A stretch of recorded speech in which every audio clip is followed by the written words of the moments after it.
Or you're already recording? We're already recording. Now we're recording. All right, welcome everybody. Boy, has it been a week. So let me bring up the PowerPoint and we will get right on into it. Let's share the desktop chip. What the hell? All right. Let's start off with wins. And anybody have some good stuff? Enrique, you got to keep the streak alive. I think it's week 92. What's going on there with you? I did have something, but you're not going to believe me. I forgot. Oh, And I was thinking about it earlier in the week and I forgot, but it might come back. all right. Well, can we help you? Like, did you get a new customer, prevent a compromise? We prevented something. Well, Rocket Cyber did, but I need to remember what. Uh, That's the Okay. hard part. We'll come back to Enrique. yeah, we'll come back. Leron, when I saw you there real quick, and I think it just tells me I need glasses. I thought you were in like a Jensen Yang leather jacket, and I was like, that's a win right there. But as my eyes focused in, I see you're in a flannel. But still very Jensen like I see you as these days. Thank you. I appreciate that. All right, Corey, any exciting things in your world, my friend? Exciting? Nothing exciting good. Okay. Yeah. Well, my win was I got to see Tracy on camera before you guys all got in here, so that was fun, and it was awesome seeing her. She's lurking in the background as always, but wonderful having you with us, Tracy. Anybody have any good stuff to share this week?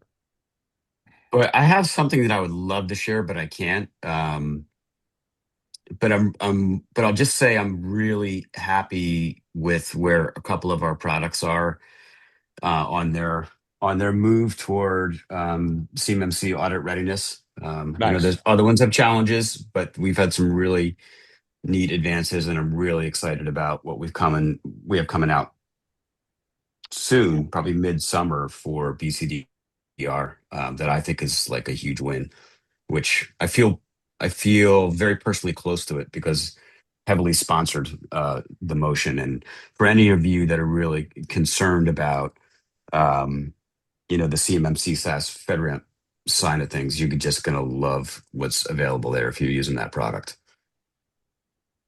Fantastic. So that's my win for this week. Sam, was that a spam bombing by chance? Like any like you mentioned you had potentially a small win there. Was it what were the alerts? Like So this customer is one of our ones where they pay for SaaS alerts, product through us, but it's not managed. So it's just one of those. We have them plugged in. It's generating alerts. Respond is set up, but we don't, actively do a lot of remediating for them. It's just they're in there, and that's kind of it. So okay. most of the alerts come in. We don't work them. We just forward uh, anything that would normally generate a ticket, and we would work for other customers. We just forward those alerts to them. I got it. This org, that I don't know how their day to day goes, but these people are addicted to inbox rules. They make inbox rules left, right, and center all day, every day. Hmm. We're talking like 5 to 10 email rules for a single user. They're just making them all the time. LinkedIn parentheses 7 parentheses. They just always making inbox rules. So they get a lot of alerts that come through of, hey, this inbox rule is created. Make sure this is legitimate. That's just how they operate. Well, apparently one of their guys was getting locked out by one of our respond rules that looks for new device added, OAuth, and then inbox rules. Well, since these people make inbox rules left, right, and center, it's okay. Maybe signed in on a new phone and then set up a new inbox rule. So it locked him out. So we got to have the conversation with the customer of like, look, we're sending you these things because the first thing bad guys do is set up an inbox rule. So you just happen to find one of the magic conditions where your users are acting like bad actors, like the sequence of events. Just this is abnormal. So you guys are doing things weirdly, so it triggers the system. So we were able to kind of have that conversation and talk to them about like, this is why you're getting those alerts and why you're getting them so frequently. It's not that these rules are triggering, every time it moves an email. No. They're setting up this many rules in their inbox for whatever reason. Hey, Sam. And Yeah. is there any opportunity to have them, join devices to either enter through the RMM so we can pick up device telemetry? You can use that as an additional context in a I would rule you're love creating? if you guys could plug into ConnectWise RMM/ASIO, but you guys don't have that under Unify, so it's not a piece we can look into. Is Adam on the call? Adam is not on the call. We actually have a meeting with somebody at Connect in order to work through that use case right there. And Sam, if you're willing to volunteer, we need some help on the development side as far as someone helping us test this. Yeah, I mean, you can reach out to me. I'll see what I can do. I may have to kick some things up the chain here on our end for permission, but I'm not against it. That's a start. I'll reach out. All right. Thanks for sharing that, Sam. Really, it is, well, it'll tie into something shortly. Other wins out there that we might have. Tina's in the house, so that's a win. Yeah, Tina, good to see you. Can you tell me what this thing was about the desert and drinks? Yeah, we're going to hijack Enrique's camper, put in 2 kegs, drive it into the desert, and then we're going to reenact the scene from what is it? The Hangover or The something? Hangover, and Ken Young-jong, whatever his name is going to jump out. Not the actor is going to jump out. Oh, yeah. Drunk.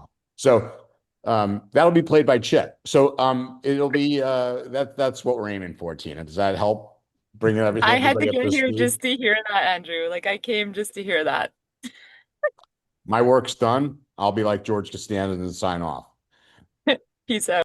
All right. Other wins.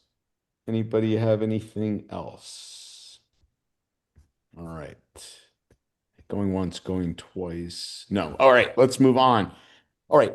Just a few things. Yeah, that's right. Tina is the Al Haig of SaaS Alerts now. All right.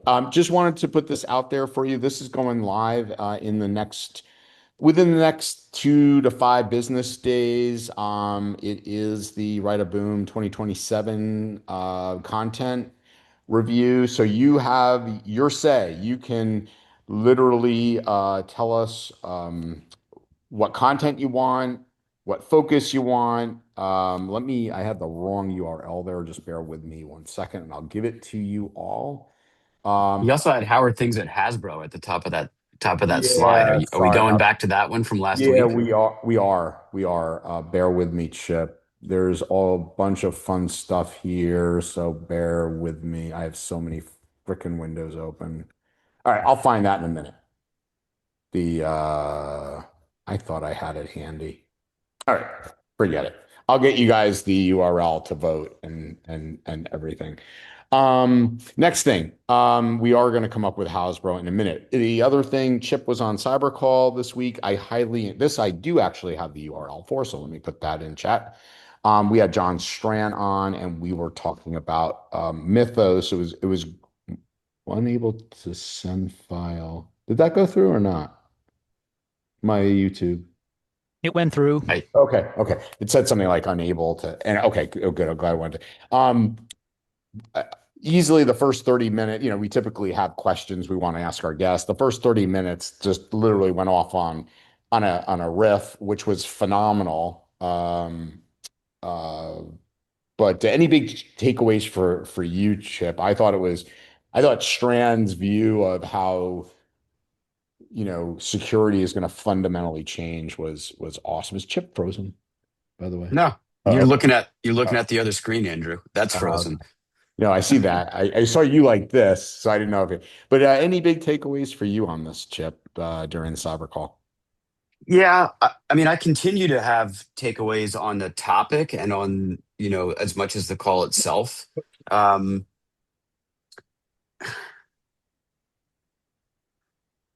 my first takeaway, like right after that call, was, my God, this is sort of the equivalent of the guy that just installed your alarm system telling you that he's open sourced all your codes to, to every burglar group, every malevolent physical actor, in your city. That's kind of how I felt about it, like walking away from this. Yeah. And then I started thinking about it, a little more deeply, I suppose. And it's all inevitable, as we talked about on the call. It is a live action cyber war game that's getting played out between effectively the East and the West. Just to genericize it all, it's more complex than that, and there's no stopping it. But I actually have started coming around to the view that in the long run, and this was one of the statements that John made, which was really important for me to hear, um, that in the long run, the open source community is still going to remain safer than closed source, because we're going to develop the tools ourselves to adequately identify vulnerabilities, and vulnerabilities that are soon to be known, or known vulnerabilities, even faster than we ever did before. We're not going to rely on third parties to do it as much. We're going to develop our own methods of using um, AI tooling to do that, to continuously scan our products and our environments and our mailboxes. This morning's risk committee meeting with SaaS Alerts team was taken up half of it on this very topic, on what more we need to do with our own product around this. And I actually think in the long run, it's going to lead to a much, much stronger, tighter security envelope for products like ours. The kind of security domains that you guys all work with as MSPs day to day. Um, it's already the case that, at least in Microsoft's case, they seem to get attacked, and there's as many vulnerabilities as not. By the way, in my reading this morning, an ad that popped up for me, Andrew, was Bo Bullock's had how to hack Microsoft course offered. So I thought that was interesting. It's Um, coming. It's coming to Write a Boom and a theater yeah, near you. yeah.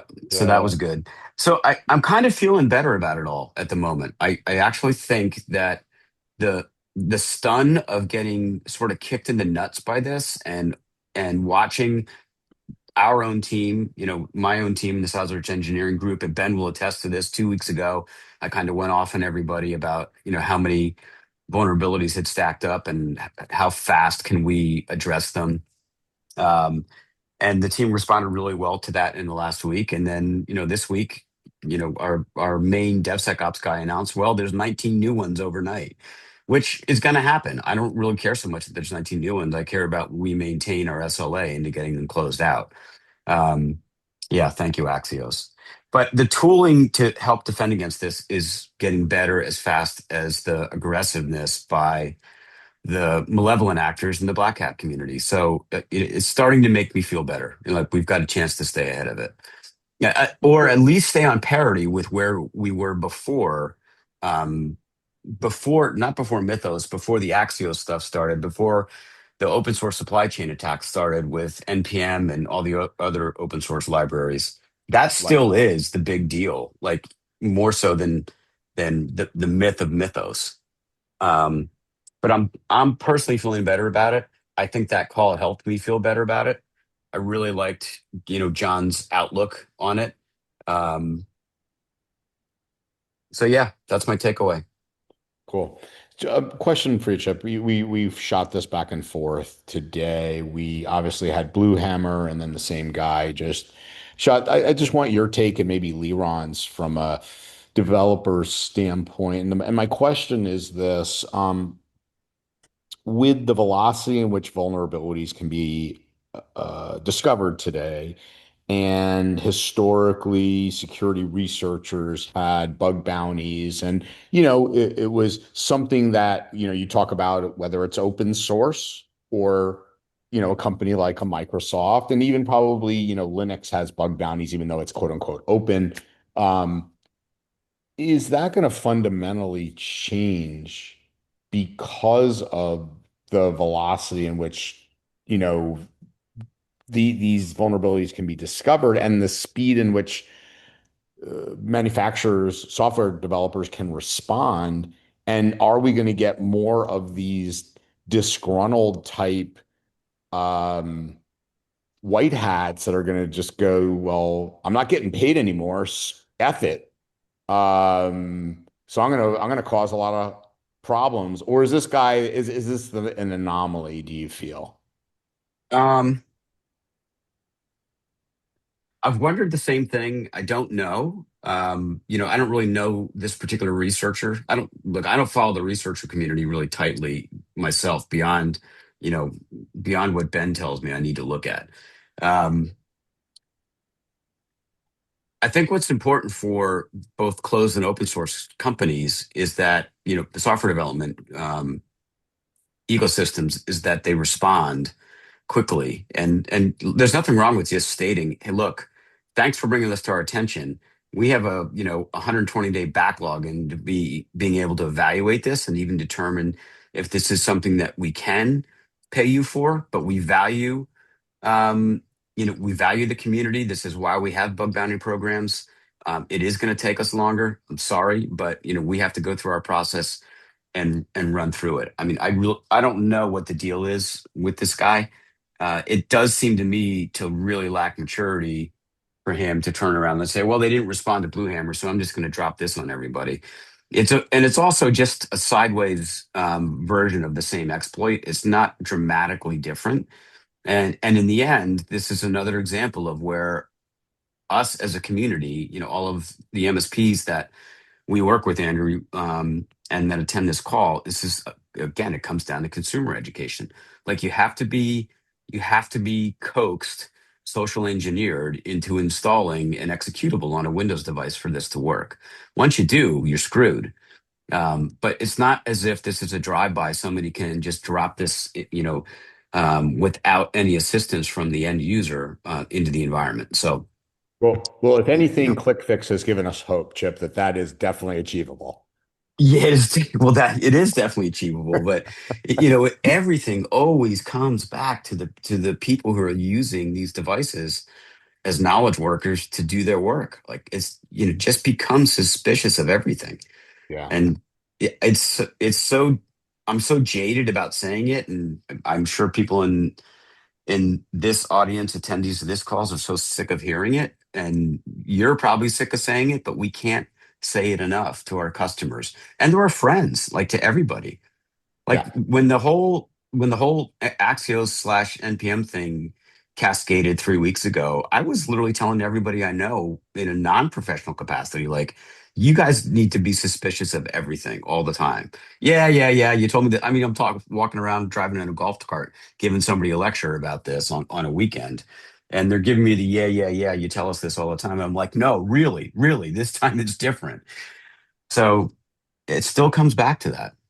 Yeah, Leron, before I go to you, I just want to make one comment about this, the MSRC, which is the Microsoft Security Resource Center. You mentioned Bo Bullock, and ironically, when he and I were talking about a week ago, Chip, he met, because he obviously discovers a lot of vulnerabilities, as you can imagine, and doing his reconnaissance work and, exploitation work.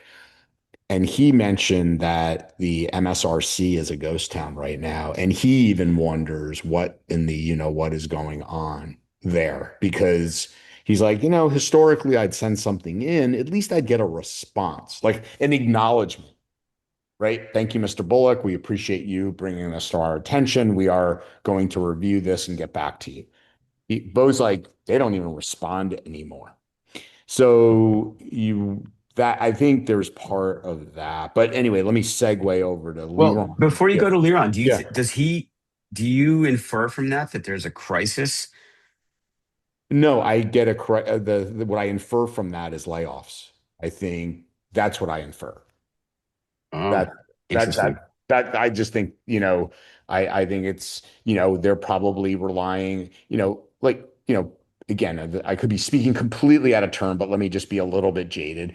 Maybe Microsoft's like, well, we have this amazing co-pilot and it's going to respond to everybody, right, Leron? And it's going to ingest whatever the researcher sends in and determine whether we should do X, Y, and Z. We don't need these 7 people that used to respond to this stuff. Over to you, Liron. Any potential that is the case? I think most complex problems have a series of causes behind them. I think that certainly plays an effect. And a lot of companies are like, hey, we don't need our top senior people anymore. We can just have juniors use AI and we're good. We can save all this money. This is wonderful.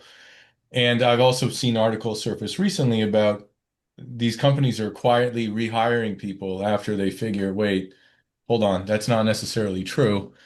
But I think on the other side of it, it's the number of vulnerabilities that we're seeing are exponentially increasing due to these tools. So I think these teams are scrambling to firefight the number of vulnerabilities that they're dealing with.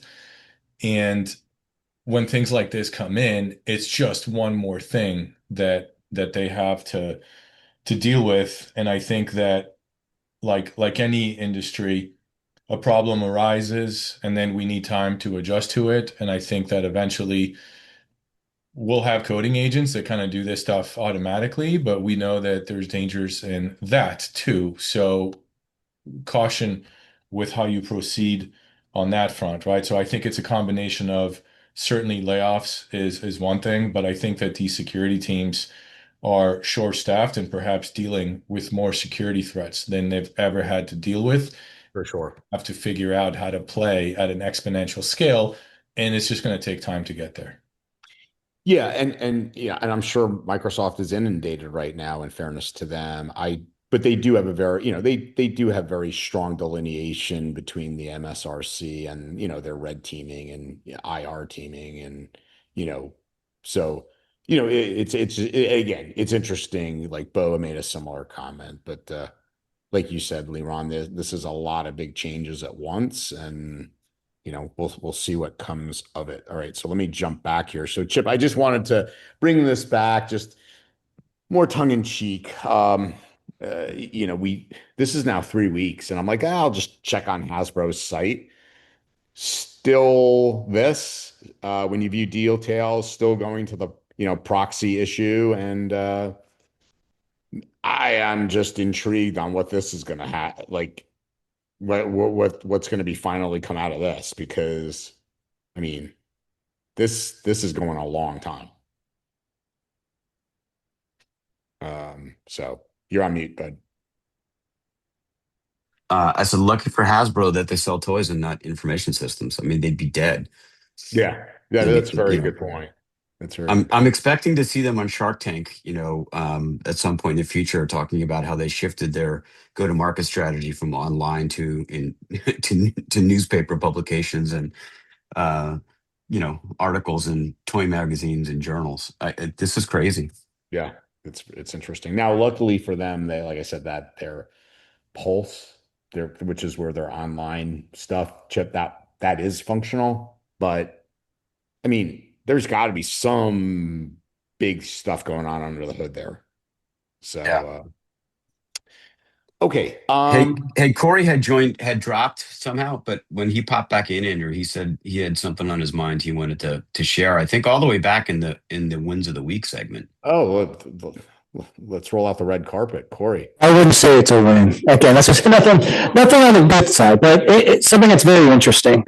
So Microsoft since 2024 has been tracking the Chinese threat actor group called Storm-2077. Corey, the microphone Corey, is can I too stop close for a to your second? mouth. Yeah, you're like massively overmodulating on the mic.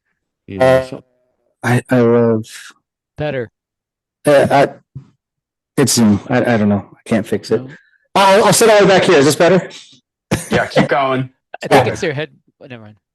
No, it's Zoom. It hates me. That's better. Okay, so I'll talk lower. Microsoft has been tracking a Chinese nation-state threat actor called Storm-2077. And we had one of our partners, so they reached out to one of our partners saying, hey, like Microsoft actually called them, which is weird to me because I've heard of FBI calling people, but not Microsoft. And what ended up happening was there was an MSP that was compromised that provides IT services to this partner that we're providing SOC services for. And that MSP company was compromised. They had a GDAP, a delegated privilege relationship inside that government entity. That's how they were helping provide Microsoft support. Well, when the adversaries in China compromised the MSP, they ended up creating an admin account. Well, they said it was an admin account, but it really wasn't. Admin account wasn't actually, the role wasn't successfully added, but they created an account within this local government instance. And surprisingly, Microsoft reached out to them and said, hey, we're seeing this activity. You need to shut this account down now, and provided all the, the object IDs and stuff like that. So that was interesting. I was working with Zach on, because they're just like many other adversaries, they're using local server farms in the United States to attack United States-based people, which makes detection even harder, right? Without significantly locking down environments. So we're tracking, we're trying to find how we can detect things like this, but it's just like, it blew my mind because I've never heard of Microsoft actually calling somebody. How's it going? So are they using your full stack, Corey? No, Including SaaS Alerts? no. They're using SaaS Alerts, yes. Yeah. So the SaaS Alerts must have observed the account creation because it would create an event for that. But it was created by a legitimate admin. Correct. That might have just fixed my microphone for some reason. Yeah, it Zoom did. turned it all the way Yeah, up. that sounds way better. You can It get turned close it, again. it literally turned my microphone all the way up. Thank you, Zoom. Price management. Yeah, so they're in there. The account creation was done, right? But Yeah, probably. this company Ben, that can you created mute multiple Julian? accounts right before that happened. Ben, can you Interesting. mute that guy Julian? Just because there He's you go. muted. Thanks. Yeah. Wow. Yeah. You wonder what's cooking under that government agency, Corey, for Microsoft to Yeah, jump I mean, in. yeah, but it's something worth everybody doing a little research into because I did more and more research on Storm 2077. Microsoft has put out some blog articles on them, and they're heavily tracking this particular group for a reason.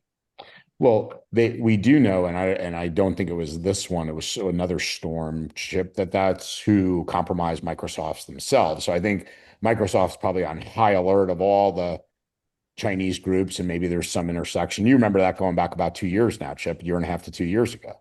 That was who compromised the Microsoft Exchange environment. That was supposedly quote unquote non-production, where all their legal team had all their information. Just legal, cybersecurity executives. Yeah. No Remember one that? important, small group. It was all archived. It wasn't important. Nothing to see here, Corey. Yeah, And Corey, you said this was a local government, right? correct. It's a county government. Yep.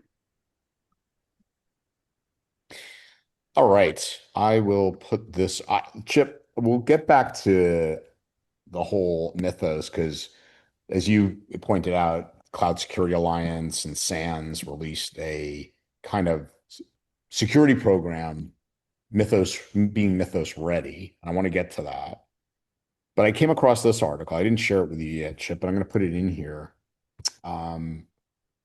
because I thought it was really fascinating. And one of the soon to be announced former head of, still at Microsoft, but former head of the red team is going to be a keynote speaker at Redaboom, and she's amazing. She sent this over to me because of some of the work that she's going to be presenting on AI and security.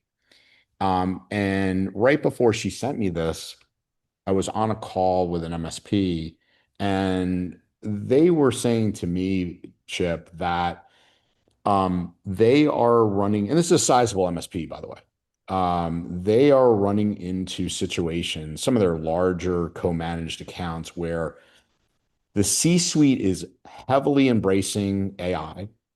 The security team is saying, hey, we need some guardrails here around this. And, because of data sensitivity and obviously things we talk about and know we should have in place. And he has literally seen employees be fired within the company, trying to protect the company, but the executives are so enamored by the productivity that they don't want anybody standing in our way. And then literally I get this article sent over to me. Wanted to just kind of share some of the really the high level things from this report. And that is that you know, interestingly, employee sabotage. There's a group of people that see, you know, AI as something that's going to impact potentially their jobs, Chip, and are um, are diametrically going against protocols and governance within organizations and sabotaging it, and literally not only going against what policies are, but also exposing data. Um, there's other, as I'll show you momentarily, about the use of it, executives.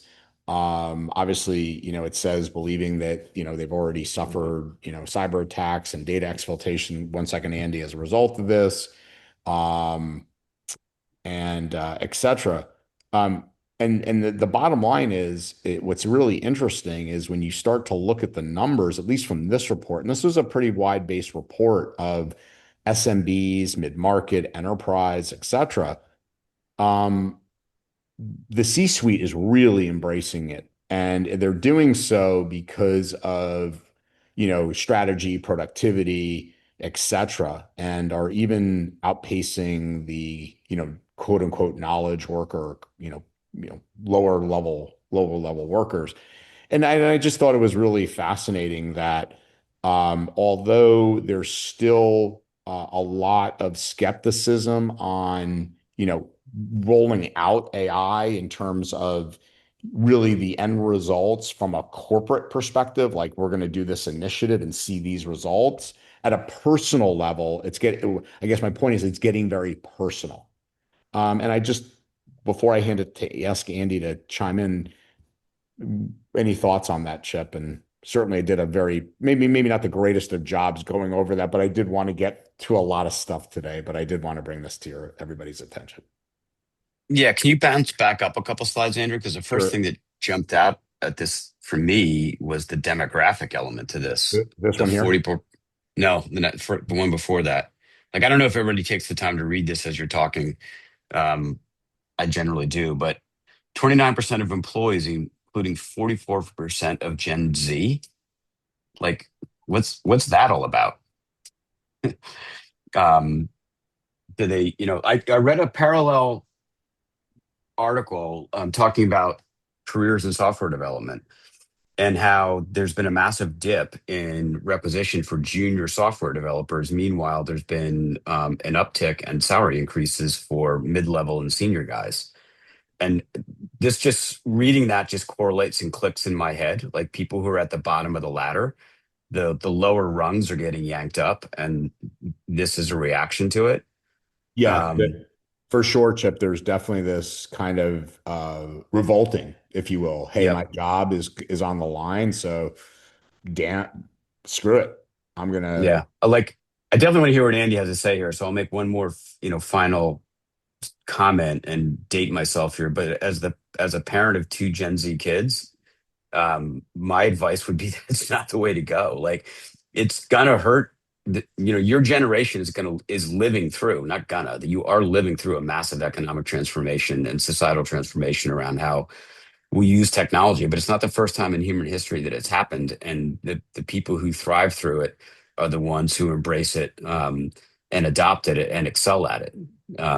Because your parents can't, most of them are never going to be as nimble as you. And by the time you're done bitching about it 5 years later, your peers that have decided to take it on are gonna be the ones who are exploding into the wealth gap that you think the parents that you have are leaving you. So anyway, No, Andy. I'll go one step further as we go to Andy, and that just put a exclamation. I think it also speaks to the MSPs, right? The ones that are embracing this change, and specifically in their advisory services. Like this is no longer, as Strand said, there's no longer MSPs. First of all, he's like, you all have to be MSSPs. There's got to be a security component. And there's got to be like if you're not thinking of yourself like the way a KPMG and Accenture are right now in terms of strategically getting in an executive seat at the table, yeah, and being in leading business discussions, I think there's going to be dramatic changes to the MSPs that aren't. So, Andy, what do you got? Yeah. My question comes up around the type of employee and the type of AI, if that makes a difference. In other words, someone might, Microsoft, I could see be very interested in this around OpenAI, but there'll be those that say, I don't trust it, or I like in the article today about businesses rehiring back senior engineers because the code being created is weak. And that's in a way of saying, can they trust a Claude to do something well? Is it always attributable to sabotage, or is it attributed to the type of AI and the role that that person has in it and how they're applying it? I can get I'll look deeper in the article and I'll share the actual article, Andy. I think really the crux of it isn't about the type of AI, it's what AI is doing to their jobs.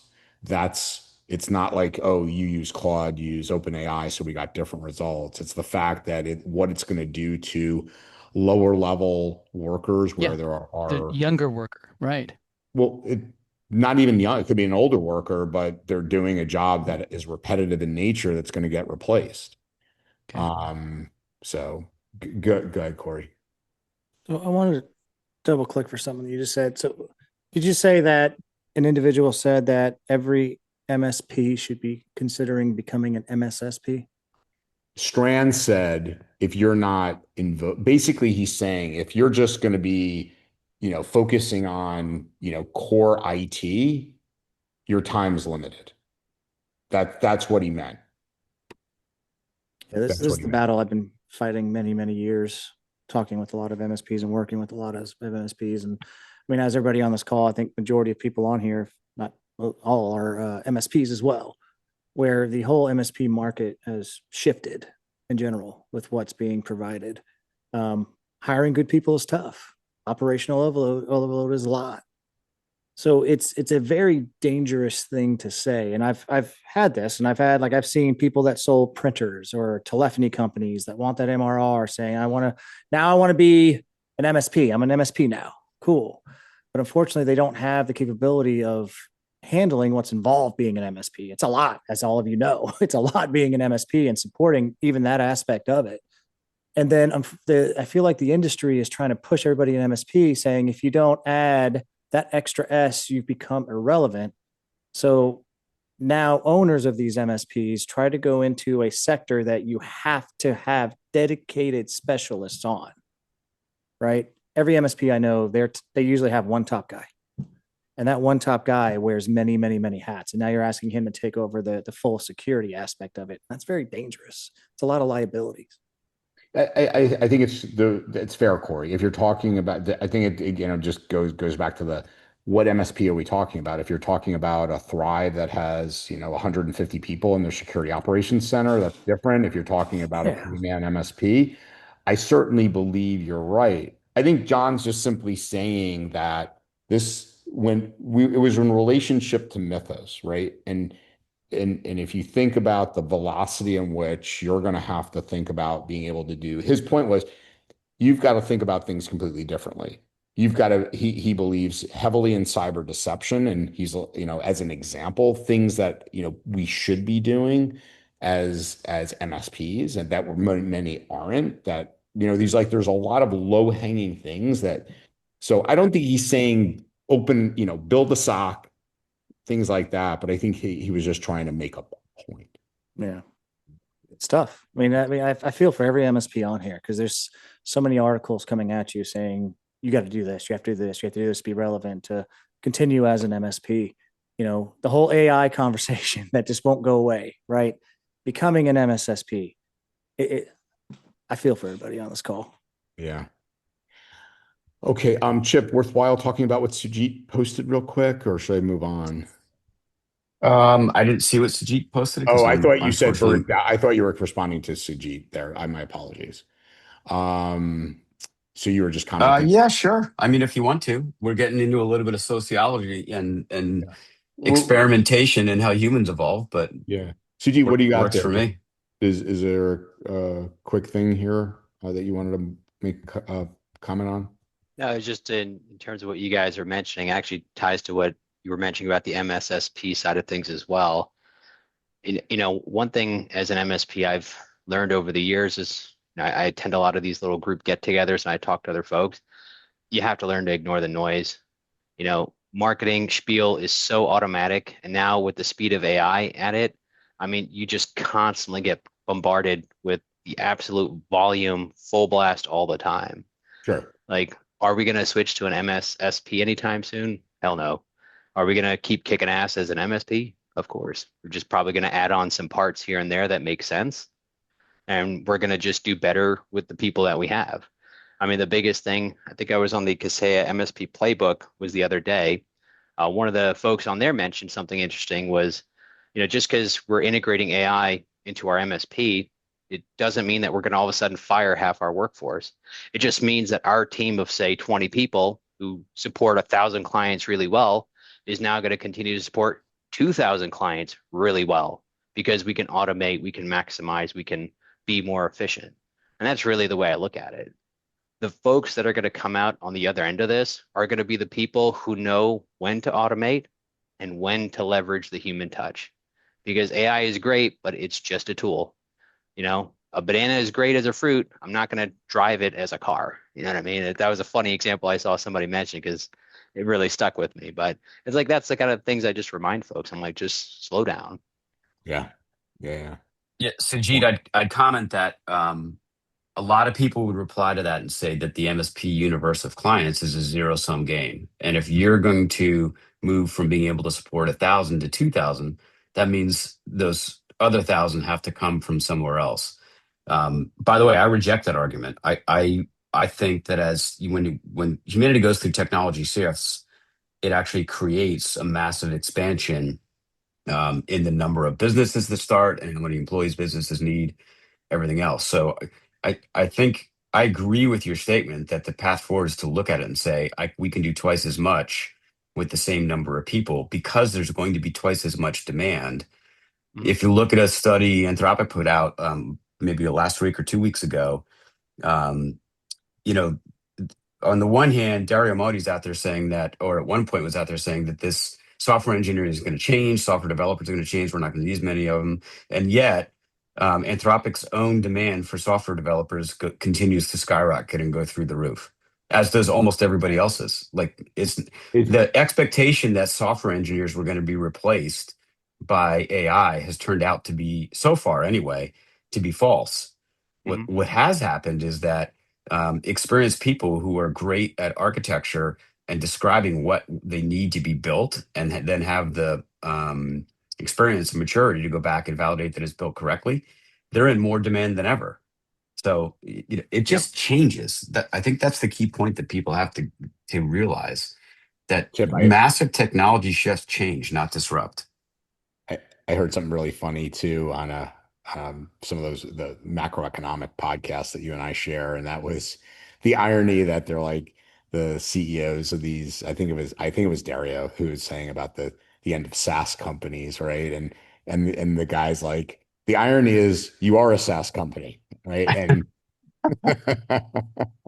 and you are creating more types of companies that do this. And so to your point, it's going to change. But the one thing I would just add to your point, I think you bring up a phenomenal point, Sajid. The one thing I do always uh, ask MSPs to push themselves on is probably one of the most uncomfortable things, and that is if they are going to double in size, they better double down on their sales capabilities and their Oh, advising capabilities. absolutely. I think that's Because definitely going to be a massive thing, right? Folks are going to have to figure out it's not going to be your traditional MSP playbook anymore. You're going to have to adapt and figure out what do you want to absorb, where is the additional expertise going to come from, and what are you going to tack on?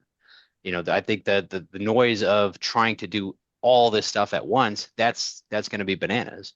If you as an MSP all of a sudden try to become an AI expert, good luck, because you're going to blow up every customer's environment and lose more than you take on. So it's just going to be a matter of figuring out what makes sense and what doesn't. So For sure. All right, let's in 8 minutes kind of just get into this as quick as we can here. I want to leave everybody with this and see what your thoughts are. And obviously, we've talked about Project Glasswing ad nauseum, and we talked about an article that Leron first found right away, which was that this other article that the sandbox, escaped itself, and it let the researcher know about it. And as a result, Mythos is saying that, hey, we can basically exploit anything and find 0 days, and therefore only a handful actually get to have access to our precious code. As a result of all of this, Chip, Bird Dog, the white paper that's in draft mode by SANS Cloud Security Alliance and OWASP. And there's by the way, Chip, I'd love to have you back on the 27th. I know it's Kaseya Connect week, if possible. I fly that afternoon, but we're going to have Sunil on, who is one of the authors of the report, to talk about it. And I'm going to try and get Rich Mogul, who is one of the principal authors from Cloud Security Alliance. John Strand hooked us up. So take a look at your calendar, see if that's possible. 1 p.m. on the 27th. So they released this, which is how to build a security-ready Mythos program. I highlighted a few things because a lot of this, I think, is unreal, as Corey was pointing out, is unrealistic for MSPs. For example, I'm probably going to butcher it, is CIDC pipelines and things of that nature, and a lot into code, this and that. But I did want to highlight some things that MSPs could do in this executive summary, and most of it was around looking at how you're prioritizing vulnerabilities, scanning for vulnerabilities. And then this was some of the stuff that John brought up, which was hardening, segmentation, the fact that he goes into like he's going to, have segmented cloud environments behind VPNs, and a very, oh gosh, I'm drawing a blank right now on expanded defense in depth is really what yeah. he was describing, with more tiers and different products in the tiers. Building a maze more than just a series of moats is the way I think of it when I picture it in my head. Yeah, exactly. And I was just trying to think of gosh, the term, Chip, when you immutable, very immutable, these immutable silos that if something got compromised, he could nuke it very easily, no pun intended, and move that workload somewhere else. So John's literally rethinking he's already re-envisioned what the Black Hills infrastructure is going to look like, because he knows what's coming and how he's literally completely re-architecting how they do their stuff. But anyway, on this, I just highlighted things we can do about governance, et cetera, et cetera. I thought one of the interesting things you'll be very proud of me, Leron, I used, because it was such a hideous graph. I used Claude to give me a better look and feel here. But, this is staggering. And this is what the article points out, is that from vulnerability to exploitation, the time has just like they even say like they far underestimated how fast, Chip, this is going to move. And I think you read the Yeah. article. Are we on the right slide for that? This one here? We're just seeing Project Glasswing. At least that's what I'm seeing. Oh, it's not moving? Oh, I'm sorry, No. guys. Hold on. So for some reason, it says pause, resume. Apologies.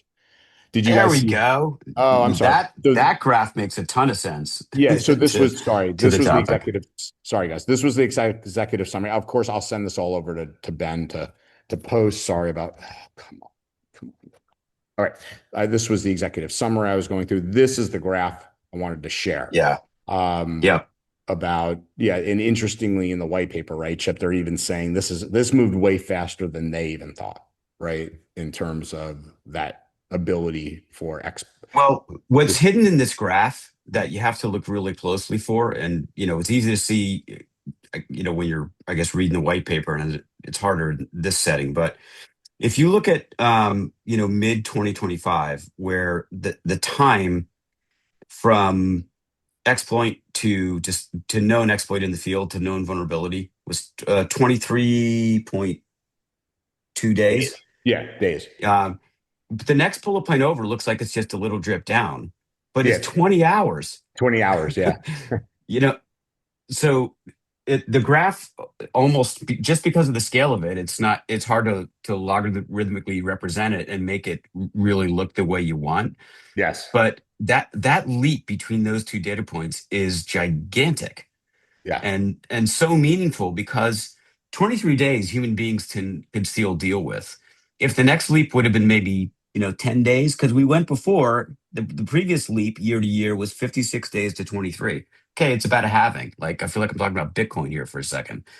But going from 23 days to 20 hours in the same time frame, like, the human beings can't handle that rate of change. And I think that's kind of the point, one of the points of the article.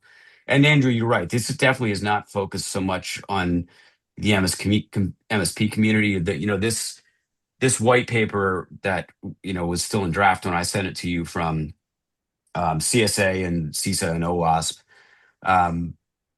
It's definitely aimed at the software development community.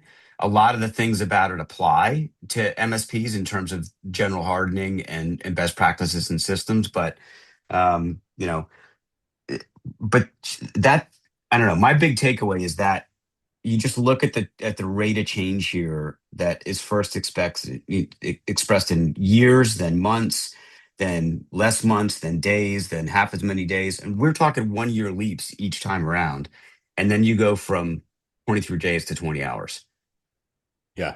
Nuts. Think about this. Coming out of the pandemic, Chip, we were at 1.3 years, right, to 10 months.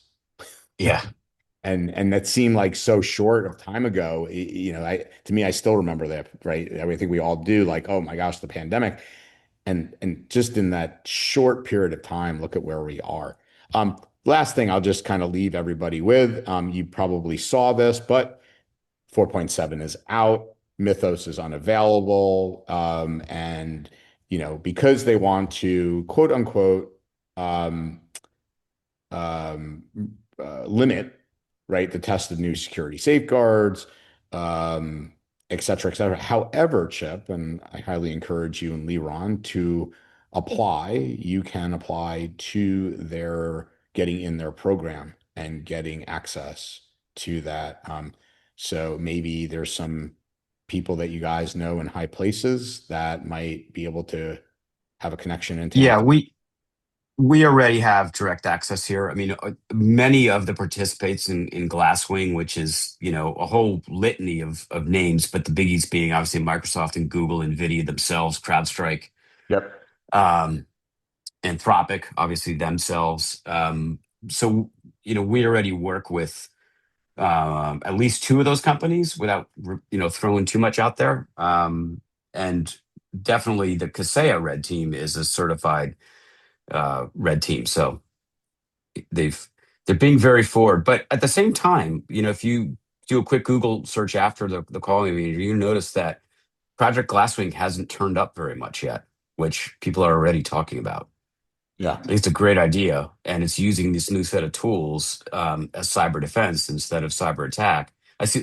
That was one of the rare moments we got Leron to smirk when I said Glasswing hasn't turned up very much. Because if you were Google or Microsoft or Amazon and this thing just discovered 15,000 vulnerabilities, is that something you'd want to advertise? I would certainly not advertise it. Yeah. But that's the whole purpose of it. I guess we leave it at that. Yeah. Happy Thursday. Well, and thank goodness there was not much to talk about this week, right? Yeah. Hey, Andrew, I think we should be starting our own polymarket bet on what's going to happen between now and the next cyber call. Yeah. I'm sure not much. Yeah. All right, Got it. everybody. Be safe. We'll Thanks, look forward to everybody. seeing you. Good to see you all again. Take care, guys. Safe, guys. Chip, let me know about Bye-bye. the 27th, by the way, if it's possible for you or not. Yeah, it's definitely not. I'm going to be in the air okay. at that point. Yeah. Okay. Okay. Sounds good. See Bye. you guys. See ya.